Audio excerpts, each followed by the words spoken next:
met Dominique Gonzalez first at the very beginning of the 1990s when I had a grant of the Cartier Foundation and moved to Paris for a couple of months and was told about a young emerging artist I had to visit in the studio. We had an amazing conversation on literature, a conversation which over the last 27 years has been ongoing and never stopped. We talked about Robert Walser. I invited Dominique to do the first exhibition we did together in my museum. I had founded a museum dedicated to the memory of Robert Walser, it's a kind of a literature museum, it's a literary museum.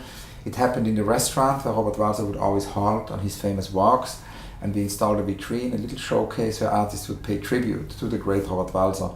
And of course he died on one of his last walks. They found him in the snow near Appenzell in the pre-Alps. It's a kind of a hill, it's not the mountains, it's a pre-alpine situation near St. Gallen. So we founded this museum and invited Dominique. Dominique did an homage to Robert Walser, to his death in the snow.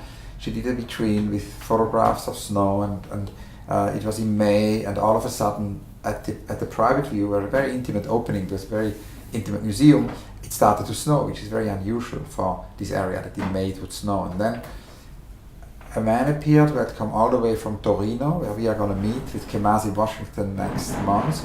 Had come all the way from Torino and said that he was the grandson of Robert Walser. And we were very suspicious because Robert Walser had no family, so he couldn't possibly have a grandson. And then it transpired that this man was actually the grandson of another Robert Walser, who was the great inventor of the ballpoint pen. So this idea of reality and fiction, which you can see in this history, Dominique did then a photograph and made a portrait of this grandson of Robert Walser.